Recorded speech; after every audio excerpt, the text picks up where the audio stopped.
We are so pleased with the actions taken by the House of Representatives last night. Last night, we made just a giant step for democracy. Some of you heard us talk about it on the steps of the Capitol, led by John Sarbanes and Zoe Lofgren, who are the masters of putting H.R. 1 together, and also other members speaking, including Terry Sewell, who is the author of H.R. 4, the Voting Rights Act. We waved flags in honor of our democracy, as this legislation is there to protect the right to vote, to remove obstacles of participation. H.R. 1, for the people.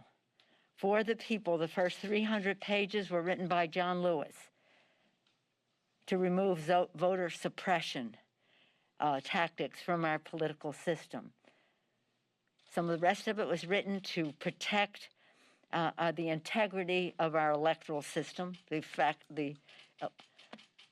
physical infrastructure of our elections.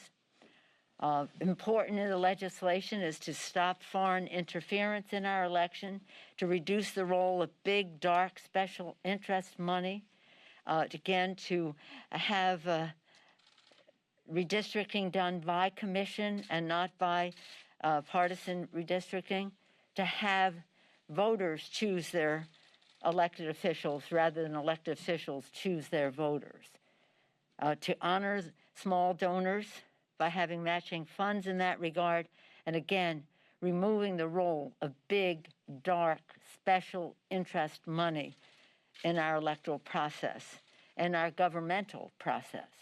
What's exciting about it is that it restores confidence that people have that their vote and their voice is as important as anyone's.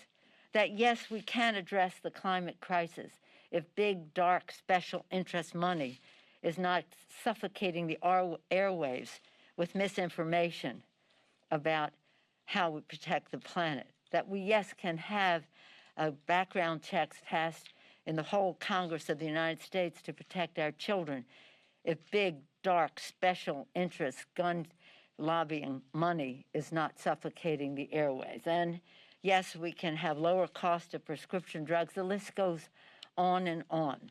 We can build back better for the people in every zip code, as we said in our caucus yesterday. Build back better for the people, advancing justice, opportunity, and prosperity in every zip code.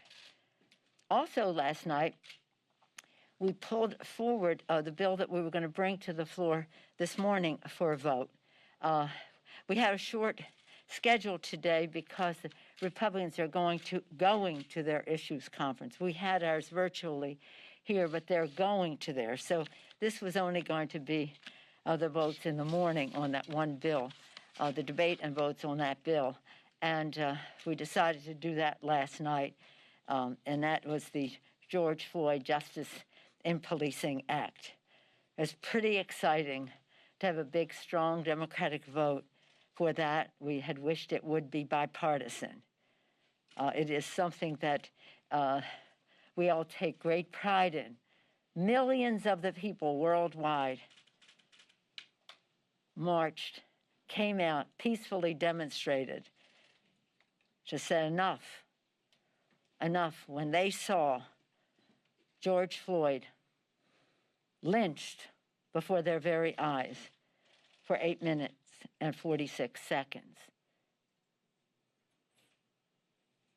Congress has not acted. We passed the bill last year. We passed it again this year.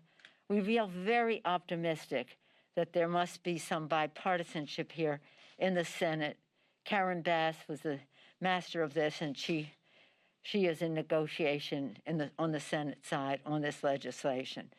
But nonetheless, we took great pride in the fact that we were able to pass it last night on the floor of the House. Members quoting him, "I can't breathe, I can't breathe," or calling for his mother, calling for his mother. Now, this bill will not bring him back, or Breonna Taylor, say her name, Breonna Taylor, bring them back. but hopefully it will prevent. And I say that as one raised in a political family where we were taught as we grew up to honor the men. It was that long time ago, the men in blue. Be true to the men in blue. Now we would say the men and women in blue. We respect what our first responders do for us to protect us. They leave home sometimes not knowing if they're coming home because of any danger they may be in protecting the rest of us. On many occasions, we're present at the annual event to observe those whose lives are lost. So this is not without respect for those in blue who protect us, but it is, that respect should not be a path to apathy in regard to those who are not honoring their profession and who are unduly doing violence to so many of our young people, especially in the Black community.